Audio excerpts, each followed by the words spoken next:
We are joined by Ms. Leilani Reynoso, Director of the Bureau of Workers with Special Concerns at the Department of Labor and Employment or DOLE. Good morning po. Thanks for joining us, Ma'am Leilani. Good morning po. Good morning po. Ano pong tugon? Ewan ko po kung narinig po niyo yung sinabi ng TUCP. Wala daw coordination. Oo, sinasabi po nila na parang hindi daw po ganun tumitindig ang DOLE pagdating daw po dito sa krisis kasi wala daw po kayong kumbaga parang participation even dun sa uplift committee ni Pangulong Bongbong Marcos. Though wala po kami sa uplift committee, pero kami po ay tumutugon naman sa sang-ayon sa mandato po ng Department of Labor and Employment. Kaya ngayon nga po sa aming pong tanggapan dito po sa DOLE, nag-set aside po kami ng initial 1.2 billion to help workers dito sa National Energy Emergency to our TUPAD program and DILP. Yes, Director, yung last interview, sabi rin ni Carlos, no, na parang hindi daw rin nag-coordinate man lang or even an initial discussion with TUCP para magkaroon at least ng guidance kung paano magtutulungan ang mga DOLE at yung grupo. Ba't wala pong coordination to?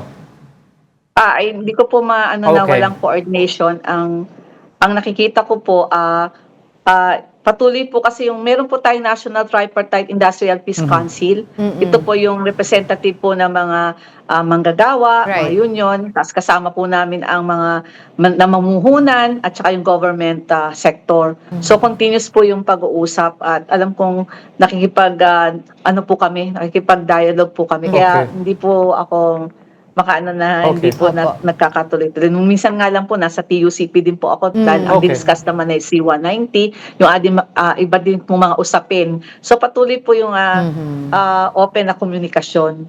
Siguro po, nais lang po nila ulit siguro na talagang mabigyan so sa bahagi po ng DOLE, tiyak po na magpapatawag po siguro ulit kami at continuous naman po yung pagpapatawag ngayon na pinamumunuan po na aming isang bureau dito na namamahala po sa usapin na ito. Right. Yes, ma'am, siguro po ipaliwanag niyo po sa amin itong 1.2 billion fund na inihanda po ng DOLE para po sa makapag-asista po sa ating mga workers na ngayon po ay nahihirapan dahil po dito sa energy crisis, sa oil crisis po natin. Kasi ang sinasabi po ng TUCP, ito daw po ay hindi sapat.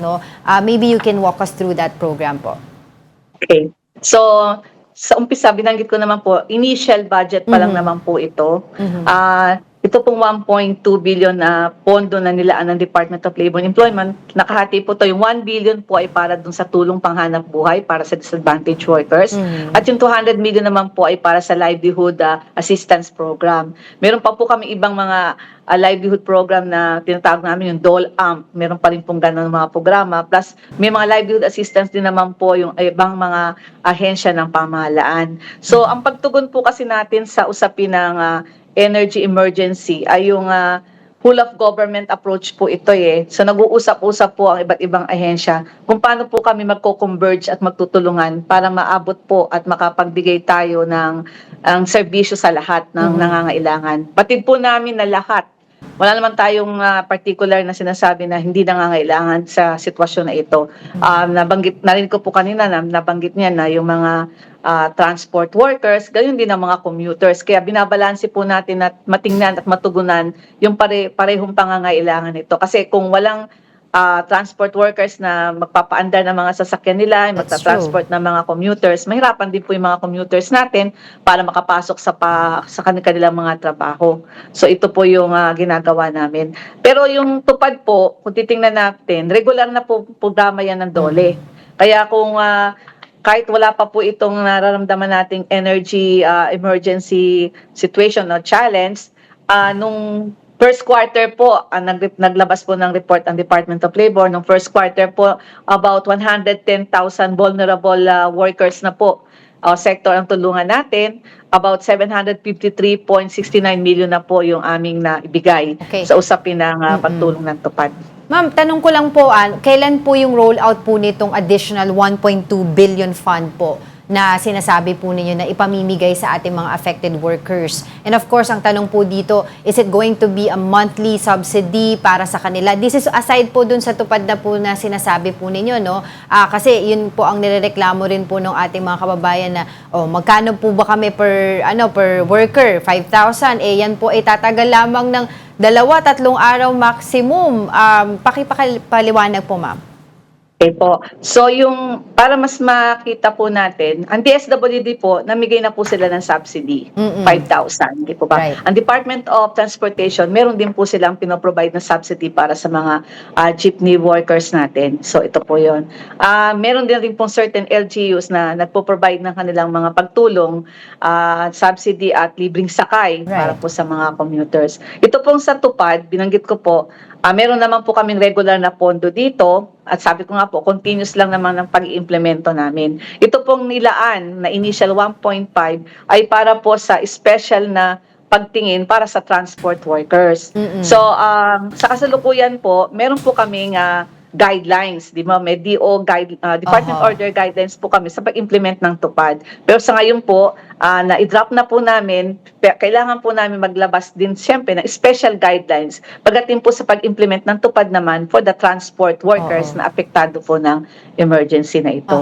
So, ang pangunahin pong purpose ay to augment the income. So, ito po laging sinasabi kasi ng mga workers natin, mga naapektuhan, kulang ang kita. So, yung amin pong tupad, cash for work po siya, hindi po siya subsidy. So, ibig sabihin, merong corresponding na dapat gawain para magkaroon ng minimum wage na pasweldo.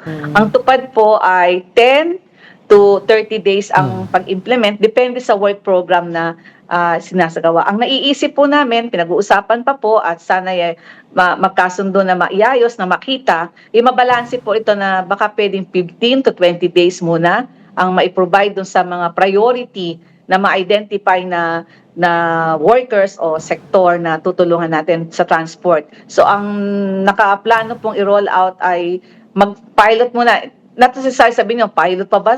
Given na yung sitwasyon na yun. Yes. Siyempre, ang nais lang naman po ay makita yung ayos na pag-i-implement po. So, ang una mo nang nakikita ay sa jeepney driver, subukan at tingnan yung mga pumapasada sa pagdating sa Espanya, sa Pote. Mga priority lang po na tingnan ay yung Marcos Highway, Commonwealth. Ito po yung mga tinitingnan muna sa NCR. Then pag nakita na po na ayos na, planchado na, depende sa mekanismo ng procedure na paggawa, bababa din po ito sa mga other areas like Metro Cebu, Metro Davao, at sa iba pa pong karating, unti-untiin lang po, tingnan muna. So inintay din po namin yung listahan, yung lista po ng mga affected na jeepney workers na mamumula po sa Department of Transportation. Kanina po binanggit ko na this is a whole of government approach na tutulong-tulong po ang bawat ahensya. Isa po sa nakikita dahil nagbibigay ng subsidy ang DSWD, paano papasok ang DOLE kasi kami po trabaho yung binabayaran sa tupad. Hindi po siya yung binibigay lang na ayuda particular lang. na ayuda or ano, hindi po. Kailangan po talagang meron noon kasi yun po yung nasa guidelines at siyempre po, pag ini-implement po natin, dapat naaayon at naayos po ito. Alright, thank you for that, Lailani Reynoso, Director of the Bureau of Workers with Special Concerns at the Department of Labor and Employment for joining us. Thank you. Maraming salamat po.